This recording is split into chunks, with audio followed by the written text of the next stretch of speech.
Breaking.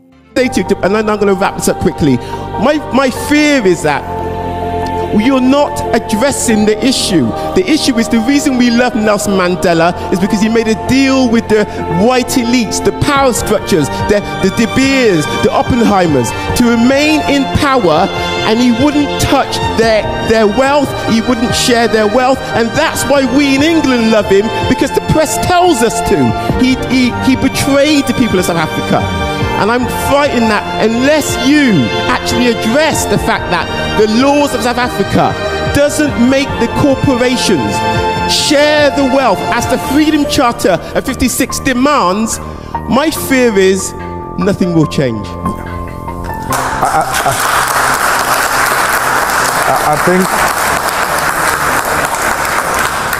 I think you captured it very well. There is no any better explanation than the explanation you have given. The deviation from the Freedom Charter was the beginning of selling out the revolution. But why did Nelson Mandela sell out the Freedom Charter? When Nelson Mandela returned from prison, he got separated with Winnie Mandela and went to stay in a house of the rich white men. He was looked after by the Oppenheimers. Nelson Mandela used to attend the club meetings of those white men who owned the South African economy at the time. He stayed in their complex. He stayed with them. He stayed in one of their houses. They had access to him 24 hours. And they told him that what he represents will not be achieved. And then that's when he turned against himself. Because the Nelson we are celebrating now is not the Nelson we celebrated before prison and during prison. It's a staged, managed Nelson Mandela who compromised the fundamental principles of the revolution, which are well captured in the Freedom Charter. The EFF subscribed to the Freedom Charter. The Freedom Charter has got a detailed explanation of how everything else is going to be achieved. The Freedom Charter is the Bible of the South African Revolution. Any deviation from that is a sellout position. So, unlike Nelson Mandela, we're doing what Nelson Mandela didn't do. We are happy he ushered in. We normally don't use those phrases like Mandela sold out and we are being too harsh, man. He was too old, he was tired. So he had to give in on some of the things. So he left it to us. We have to take it up where Madiba left it. And that's why Madiba said the struggle is not over. Madiba knew that there is an element of economic freedom that must be ushered in to complete the revolution. Madiba knew that political freedom is incomplete without economic freedom. So I wouldn't sit here and say Nelson sold out. I will say Nelson took us to a particular extent and then left it there for us to take it over. And we are here now. We don't say to Oppenheimer, this will happen, this will not happen. No. We come to Oxford University and Oxford Union and tell you what we tell Africans and what we tell everybody everywhere. The message is the same.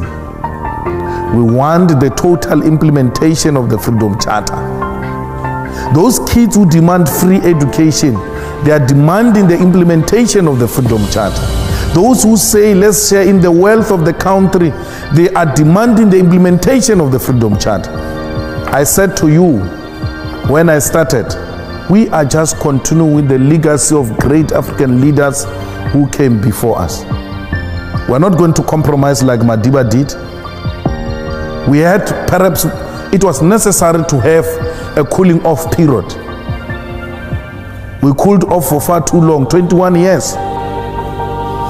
Now is the time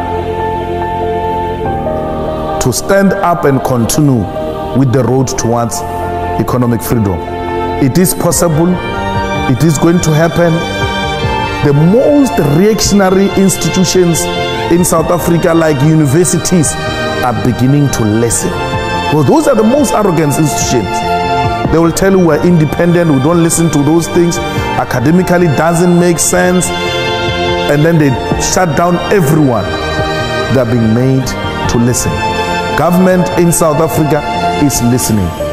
We marched to the Johannesburg Stock Exchange. We marched to the Reserve Bank in South Africa. We marched to the Chamber of Mines. I sit with you today. All of them are sending responses to our memorandum. All of them are beginning to say, we agree, we need to talk. But in the past 21 years, those were the most arrogant institutions. You can march to them, you can write to them, they will never say anything. 3 times now, the CEO of the Johannesburg Stock Exchange has been calling me, asking for a meeting. All 400 companies registered with the Johannesburg Stock Exchange have received the memorandum of the EFF and are beginning to call individually to come and explain how they've structured their companies, how people are going to benefit. One of the things we demanded in our memorandum to these strategic sectors of the economy was that we want you to do away with BEE, the so-called Black Economic Empowerment, and empower the workers. We want worker share schemes. They're all jumping. No, it's not possible. What? We saying to them, hey, you are happy to give an individual shares in the name of BEE. We're just changing. We say don't give individual. Give to more people who are called workers. You have been doing it. Instead of giving Ramaphosa 10% shares, 20% shares, don't give it to Cyril. Give it to the workers who are making this company to be what it is. Just redirect the resources. Companies are beginning to say, well, it looks like this can be a best solution. Why are you happy to put money in the pockets of individuals and not communities and workers? Patrice Motsepe, today he's called a multi-billionaire in South Africa he has not invented anything. Unlike that young man who came up with Facebook. He has not invented anything. He just went to sell the color of his skin. I'm black. You have me here, I'll protect your company. I've got political connections. That's what Cyril did. Cyril Ramaphosa goes to London Mine and says, I'm black, I've got political connections, I will protect your company, give me shares. They give him shares on the basis of the color of his skin. The company gets into trouble with workers. The chairman of London Mine calls him from here in London. Cyril, you must now activate your contact. You said you will protect our company. He is now under pressure. Yo, what do I do? Bring the soldiers, bring the soldiers. He must now kill people because he's got no skill to offer to the company except selling his color of the skin and his political connections. The black individuals who benefited from BEE are the politically connected and the most corrupt individuals, who amongst others is Cyril Ramaphosa, who killed 34 mine workers.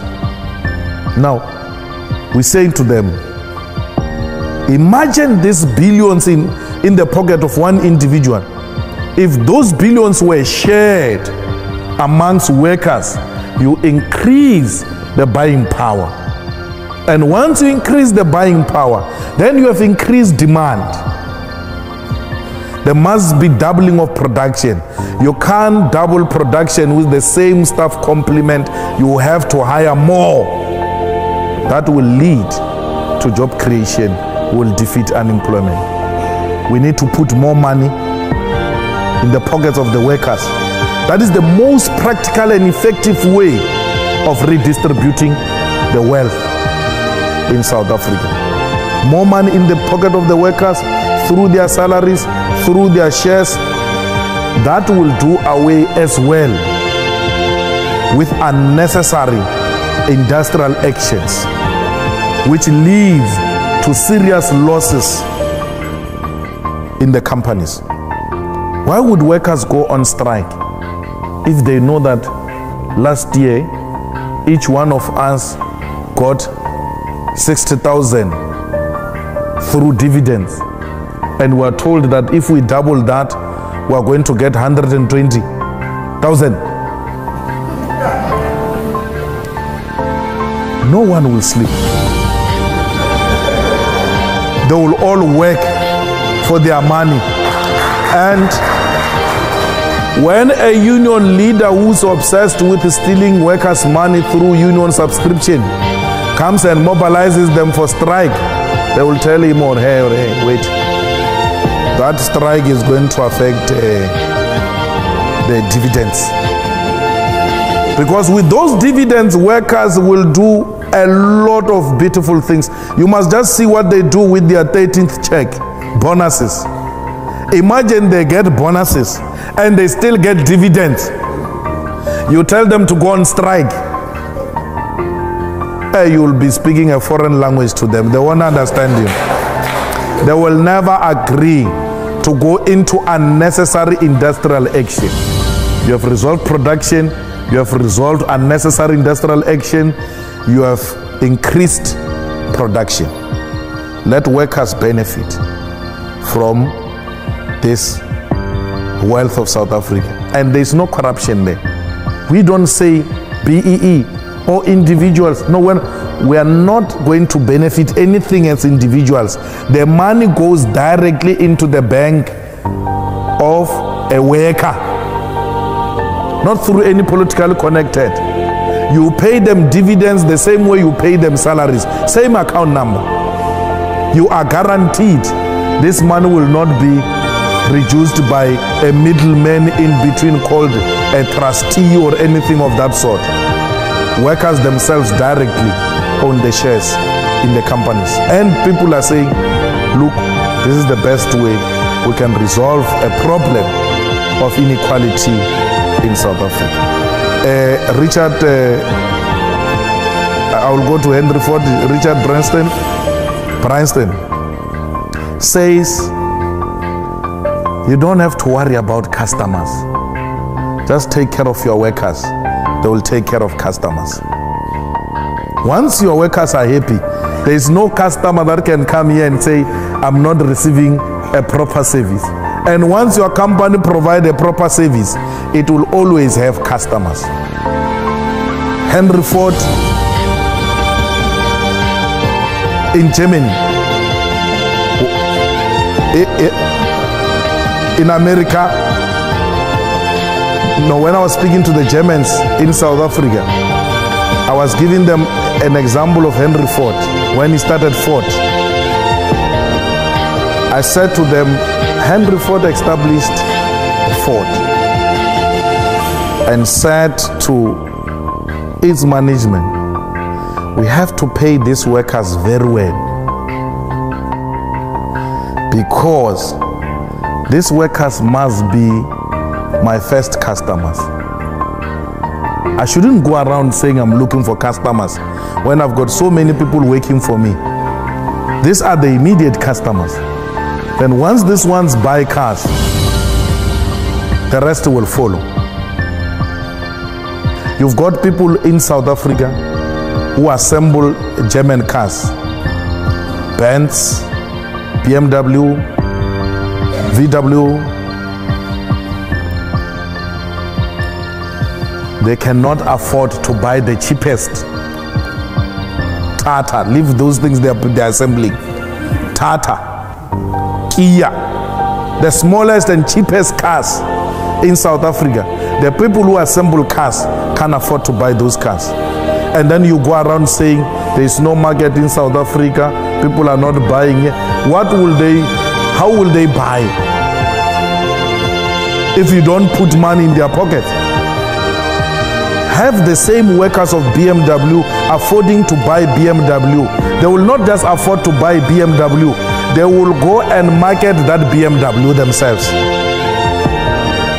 Because workers are the best marketers, eh?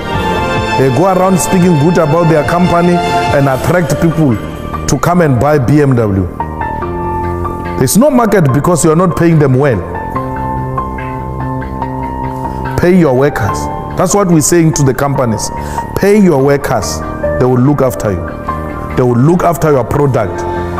And when the revolution comes in South Africa, the workers will be the first ones to protect their own companies they work for, because they will know they are the shareholders.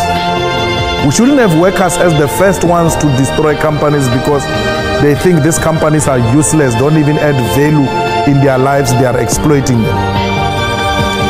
Workers in South Africa, if they are looked after, they will look after many families. In South Africa, you must know that when you work, you don't look after less than 7 people. 7 people you are guaranteed, they are your responsibility. So if you increase a salary of this worker, you are guaranteed 8 people will be looked after very well. And you will deal with all social ills in South Africa, including crime. South Africans don't just love crime. They are not inherently criminals. It's tough, it's difficult. They have to look for other means of survival.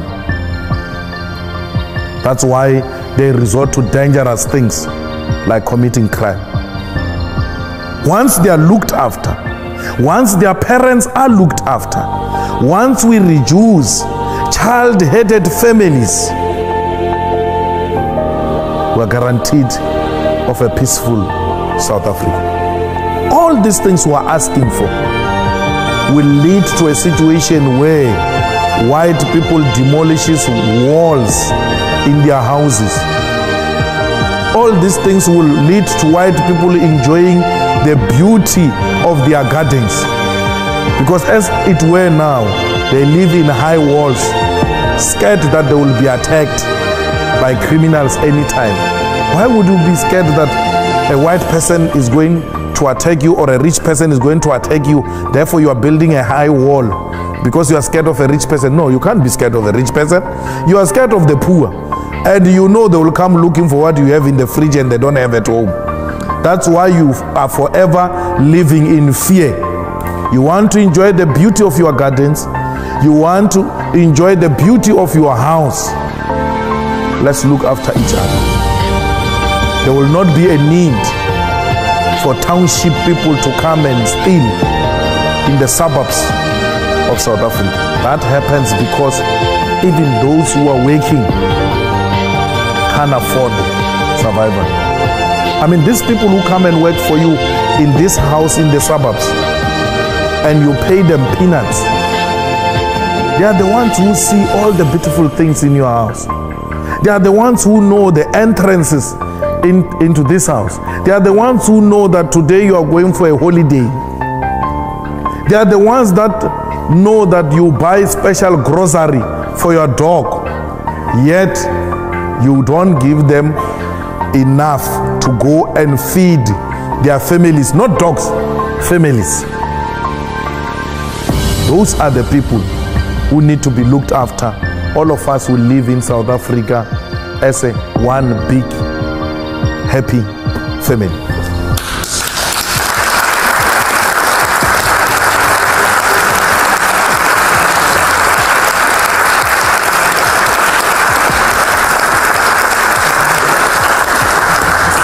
I'm afraid that's all we have time for this evening. Ladies and gentlemen, would you please join me in thanking Julius Malema?